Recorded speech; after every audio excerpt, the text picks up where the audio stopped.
Okay students, today we will discuss about the control accounts. तो control accounts अगर मैं simple words में बताऊं तो ये ऐसे अकाउंट हैं जो लेजर्स की जो अरिथमेटिकल एक्यूरेसी है वो चेक करने के लिए बनाए जाते हैं। ठीक है, कंट्रोल अकाउंट्स दो तरह के होते हैं। एक होता है sale ledger control account. Sale ledger control account, इसको आप अकाउंट रिसीवेबल भी कह सकते हैं। ठीक है, और दूसरा है परचेज लेजर कंट्रोल अकाउंट, जिसको आप अकाउंट पेबल भी कह सकते हैं, अकाउंट पेबल। ठीक है, अब सेल लेजर कंट्रोल अकाउंट की बात करें तो इसमें ऑन क्रेडिट सेल्स रिकॉर्ड होती हैं। ठीक है, अगर उधार पे अगर आपने चीज़ें बेची हैं तो वो किस में रिकॉर्ड होंगी? सेल लेजर कंट्रोल अकाउंट में। और उसके रिलेटेड जितनी भी ट्रांजेक्शन्स हैं, मतलब जितना भी प्रोसेस है, आपने चीज़ें बेची वो रिकॉर्ड होंगी। अगर कुछ रिटर्न्स हो गई वो रिकॉर्ड होंगी। अगर कोई बैड डेट्स हो गया वो रिकॉर्ड होगा। अगर आपको पैसे रिसीव होंगे अपने अकाउंट रिसीवेबल से वो रिकॉर्ड होगा। तो सारी पूरा जो सिनेरियो है वो ऑन क्रेडिट सेल से रिलेटेड वो सारा किस में रिकॉर्ड होगा? सेल लेजर कंट्रोल अकाउंट में। ठीक है, तो सबसे इंपॉर्टेंट चीज़ है जो आपने माइंड में रखनी है, इसमें कैश रिलेटिंग जो सेल्स होती हैं वो रिकॉर्ड नहीं होगी। मींस कि अगर एक आपके पास ट्रांजेक्शन आ जाती हैं सेल्स ऑन कैश, ठीक है, ₹2000, तो वो रिकॉर्ड नहीं की जाएगी। उसके बाद है जी परचेज लेजर कंट्रोल अकाउंट की अगर बात करें तो ऑन क्रेडिट परचेजेस सारी रिकॉर्ड की जाएंगी परचेज लेजर कंट्रोल अकाउंट में। ठीक है, सारी परचेज के रिलेटेड ट्रांजैक्शंस इसी परचेज लेजर में आएंगी। ठीक है, और सारा सिनेरियो कवर करेगी।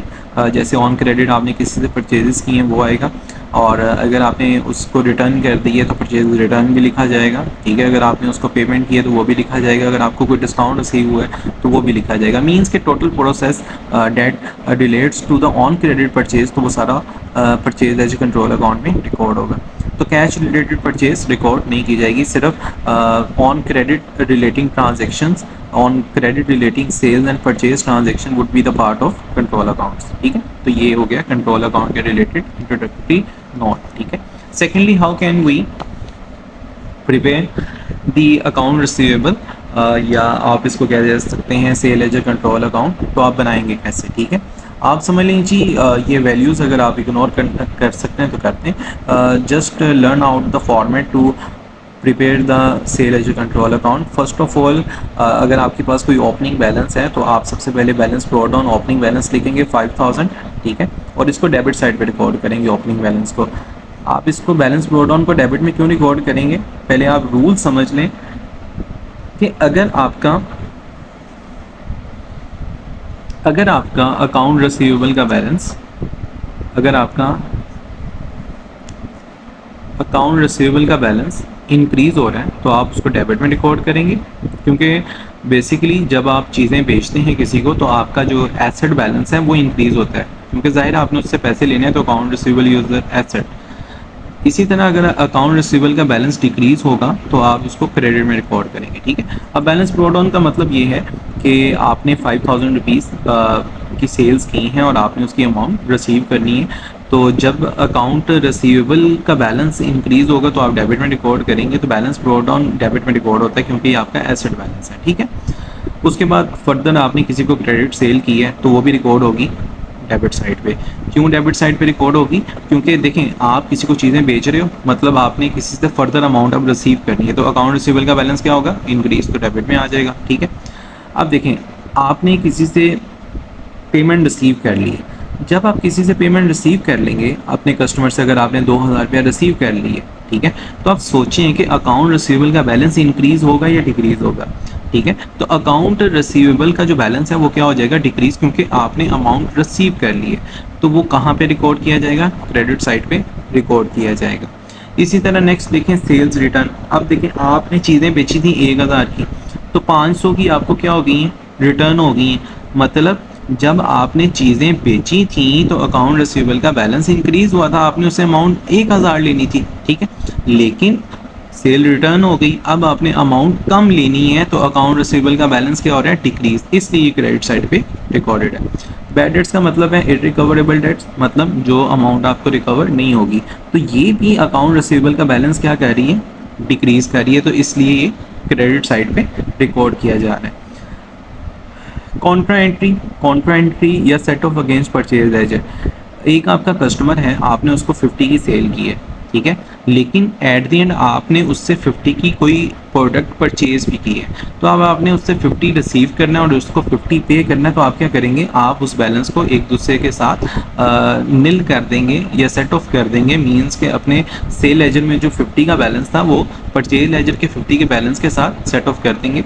तो इसका मतलब ये है कि बेसिकली आपको इनडायरेक्टली ये अमाउंट रिकवर हो गई है, ठीक है। तो इसलिए ये अकाउंट रिसीवेबल के बैलेंस को डिक्रीज कर रही है, तो क्रेडिट साइड पे रिकॉर्ड की जा रही है। डिसऑनर्ड चेक देखें, आपको जब रिसीव्ड हुई थी फ्रॉम कस्टमर, आपने कहाँ लिखा 2000, कहाँ लिखा क्रेडिट में। अगर आप बैंक में जाते हैं और आपको पता चलता है जो चेक आपको रिसीव हुआ था वो डिसऑनर हो गया, मतलब वो कैंसिल हो गया, आपको अमाउंट रिकवर नहीं, तो आप उसको कहाँ लिख देंगे, डेबिट में लिख देंगे। तो डिसऑनर्ड चेक कहाँ लिखा जाएगा, डेबिट में। इंटरेस्ट ऑन ओवरड्यू अमाउंट का मतलब ये है कि फॉर एग्जांपल मैं यहाँ पे मेंशन करता हूँ, आपने किसी से 5000 लेना है, ठीक है, आपके पास टाइम है, आपने उसको टाइम दिया 2 मंथ्स का। अगर वो 2 मंथ्स के अंदर आपको रिटर्न नहीं करता अमाउंट, तो आप उस पर लगा देते हैं 2% इंटरेस्ट, ठीक है।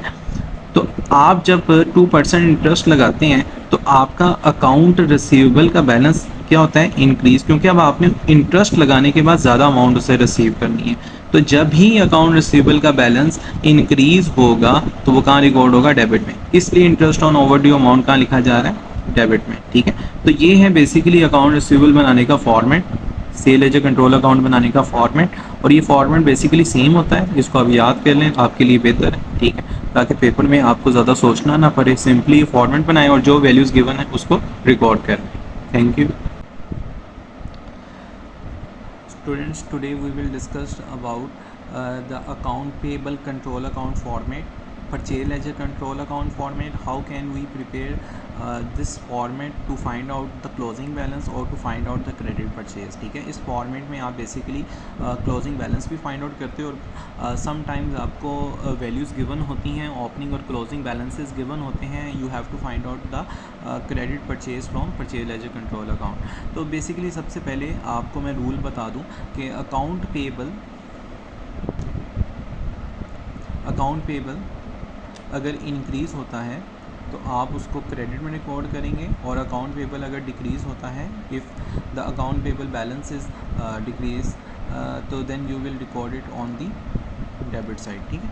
तो देखें, बैलेंस ब्रॉट डाउन मीन्स के अगर आपने कोई क्रेडिट परचेज़ किए थे तो उसका ओपनिंग बैलेंस आपके पास गिवन है, दिस अमाउंट 3000 आप क्या नाम है ये पे करने के लिए लायबल हैं, ठीक है। तो बेसिकली आपने किसी से परचेजेस की थी 3000, that is your opening balance.